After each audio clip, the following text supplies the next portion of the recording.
Anastacia, it's so nice to meet you. Thank you, it's great to be here. I guess, first of all, can you believe it's been 25 years since Not That Kind? I know, this has been quite a year of realizing that number means something to me. And when it came around, when 20 came around, I didn't really feel the same way that I feel as 25. It's only 5 more years, but there's a sense of that number that feels as though it's like accomplished. And the fact that your music is still being appreciated and still being played and people still want to see you live, like it really does feel, it just feels like I'm doing something right. And, you know, I did something right and something clicked somewhere along the way, and people still enjoy what this little Chicago girl has to offer. So I'm extremely grateful. Yeah, and I mean, for those who don't know, kind of take us back 25 years. You, as I understand, had just lost your job. It was just before then you got the MTV, the cut gig. I got that opportunity that changed my life. Everything. And without the ability to have that lucky break, I would have just been a girl who sounded just like this, who never was discovered. Just like so many other singers out there, because I do believe sometimes it really is luck or somebody knows somebody. Yeah. It's never really like that. I guess it sort of either happens completely when you don't expect it, or you know, it happens late for some people and they're like, whoa, like myself. And it was a bit late. Yeah, as well. So it really is pure luck, because there's so many talented people out there that don't get the same opportunities. And pure luck, but you have one of the most unique voices, looks. You are so who you are. Do you feel like that is something that was really important to you, not to be kind of, maybe because you started slightly late, not to be really molded by the industry? I didn't really know I had a look. I had no clue. I literally thought I was lookless. You know, I didn't sound like anyone. It didn't seem like they thought what I was looking like was anything special. Everyone that I saw was much more feminine and much more pretty, and they never wore glasses, and they didn't sound like me. So everything that I was about was not out there. So I didn't think I had anything going for me, especially the glasses. They were just kind of like, a what? And I'm like, I can't see. And to be honest with you, like they're thick, so a tint kind of helps my eyes not look like they are, you know, they're the size of a pea, you know. I was like, it's a little smart little planning on my part. Getting back to why we're here today, we're celebrating 25 years. You've been so busy this year, and there's more to come. There is definitely more to come, and I didn't expect that the 25th anniversary would turn into the 26th year anniversary to celebrate the NTK tour. That is what I decided to call my 25th anniversary tour, which was the title of my first album, which is Not That Kind. And I never toured that album. And in theory, when I thought about my 25th anniversary and trying to celebrate music and my music and the girl that I was not that kind of girl. And it still goes right back to, I did my thing, you know, and I made my own genre of music. I called it Sprock, and you know, and I was the woman who wore glasses and proudly wore them, and probably didn't get a lot of covers because I wore glasses and people didn't like that there was the glasses in the way. It just was who I was and how I rolled. And I think that having this opportunity of having such a great tour selling this year, they want to do it again next year. The demand is there, the want and need for seeing this tour again. Like, I don't have to change it. They don't want it to just change. Give us more. They're just like, no, we need it to be again, and let's put it. They actually started it on my birthday, and I really do think they did it on purpose, but it really is a very special moment to continue. Full circle. And more. It's September 17th, you know, all of it begins again, and we continue in the fall. Great. So it's lovely. And one of your most, probably best loved, iconic songs from that album, I'm Out of Love. We love it. People still love it. Do you still love it? I really still love it. I sing it every show. Yeah. So every show I do, when it's a set, most of the time that song is being sung. If there's 3 songs in the mix of a TV show, one of them is on monologue. So I'm just going to guarantee you that. Most of the time it will also be left outside of line. So, Yeah, the other. you got the twofer right there. And Yeah. they just feel like they're just bookends of who I am in a nutshell. I have to ask, you can't give us a little sample right here, right now? Maybe You after. want to warm up?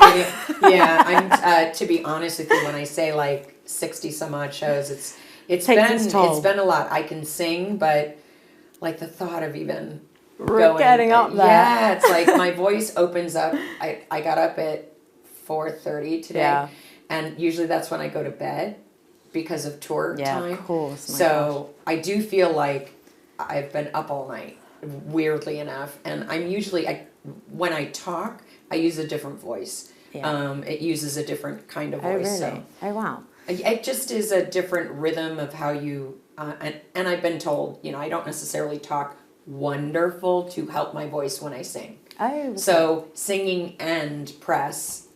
Don't Not go. the best idea. No. Even though I can. And I wonder if you know. Like I can do it, but it really isn't something. Oh my God, did that just happen? Sorry. I'm so sorry. I just broke your woofer microphone. I don't want it to seem like, oh my God, I can't. But I try to just realize it's she's a monster. Protect it. She's a monster. And I could sing at any time, but I just realized this poor girl. She's working hard for the money. I love it. Well, so as part of the tour, back to Wembley. I know. I was really, actually, in my career, I never really toured that much. And my manager now, Craig, was like, well, let's just start you where people start. And I was like, how do people start? I never started. I just was. And so it was amazing. He's like, let's just get you on the road. Let's go into some theaters. Let's do this, do that. Let's just see if you feel, going on a bus and doing different countries, a different night, and let's see what happens. I'm like, oh my God, I don't think I can handle it. Like, oh my God, I don't even know if I can do 2 in a row. Definitely not 3 in a row. Oh my God. Like 6 months later, I'm like, hello, Germany. 3rd. I'm like, how am I doing 3 shows? Craig. And coming back to London, you lived here.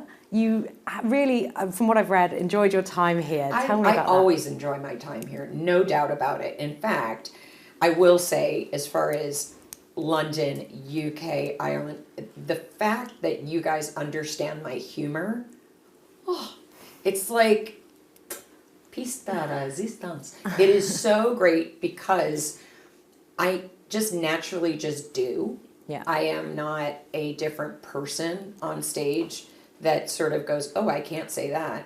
I not realize what I said each night. And my band is like, oh my God, when you said, I said, what did I say? Because I don't really, it just sort of happens, something different, introduce somebody a different way, whatever. We always have a good time on stage, even though the set list relatively is the same. Yeah. When I talk to the audience, who knows what's going to come out? That's where it's like, I don't have a script. Everything about London reminds me of New York, reminds me of Chicago.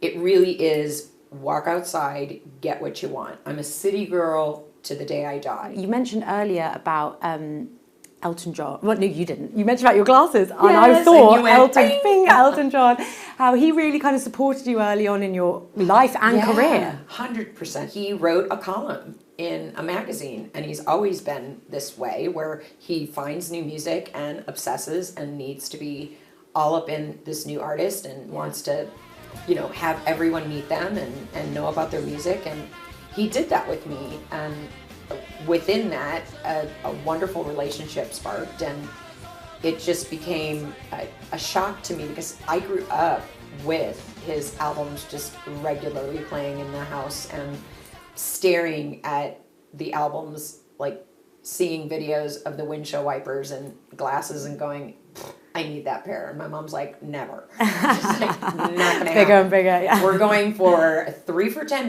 Like, that's what you're gonna get, getting that special. And I guess have you taken some of that, he was an experienced artist supporting you early on in your career, and you kind of pay that forward, don't you, into sort of supporting younger artists coming through? I mean, there is no doubt in my mind. I am all about supporting young artists, supporting charities. Everything that I feel comfortable with is giving. Reaching out to Anne Marie and sort of being like, "Hey, girl," leaving her a voice message on a DM, and she was like, and she put it in socials like, I don't even know what to say to myself. This has to become my ringtone. Is there anyone you've got your kind of ear on now? I mean, Ray, but at this point she's established. But I've heard about Ray because her hairdresser was my first hairdresser 25 years ago. And before Ray was even out there, I'd always hear about Ray. She's incredibly talented, and she's beyond her years musically, like a savant.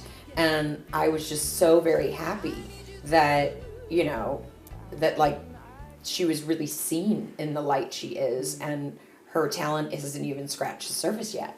Yeah. Incredible. I guess then for you, looking back before this interview, you've done, it seems, everything. You've done albums, you've toured Strictly, Masked Singer, you name it, you've had a go. I have done a few things. Now it's nice. Yeah. It's nice to know that the things you've done, you can say you've done them. Yeah. I do like that, I can hold up a resume and be like, whew, if I was taken out today, I'd be pretty happy about, what I was able to do. Is there anything else on the list that you want to do? There will be a book, and they are things that I'm working on that I've never done that are coming out. But I don't really have a list. Sometimes it just happens where it comes my way. Over these 25 years then, I guess you've seen the industry change. Oh, yes. Do you think that's been, in what way, and for the better, for the worse? I would have wanted it to stay the same. Okay. There is something beautiful and organic and was nostalgic, and I'm using the word nostalgic because we don't have it anymore.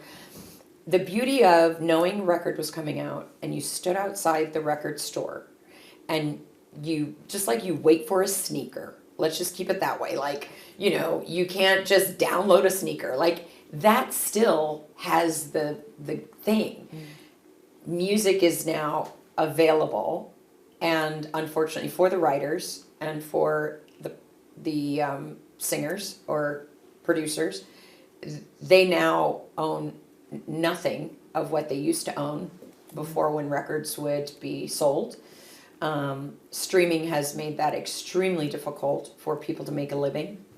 So I think it's a shame on that part. But what I do love is sometimes you can't stop the inevitable, which is vinyl's back and CDs are back. And they're back because I think what they realize is that there is a missing link there.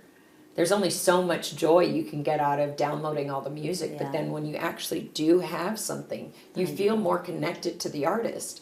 Last thing from me, what do you think Anastacia from 25 years ago would think if you told her this is where you are now?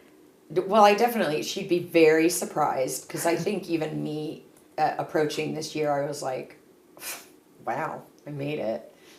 That's when I feel like I made it, which is so hilarious, because I sort of used the words "I made it," where, sales and number ones, it was like that. It's just that could always go away, but length of time, longevity is what you want as an artist, and there's no guarantee longevity can happen, but when you do actually have the 25 years and you still want to work, I'm like, as long as my voice prevails, as long as I can still be healthy enough to perform, I'll just keep doing it. And my songs aren't easy, so I don't know when, Little Miss Thing is going to tap out and be like, girl, we in retirement, maybe touring retirement, but maybe I'll do occasional stuff, But I really do feel like never dreamed of this, even though I'm completely positive, completely optimistic. The thought in my head was, I mean, I'm so unsignable. This has to like end somewhere.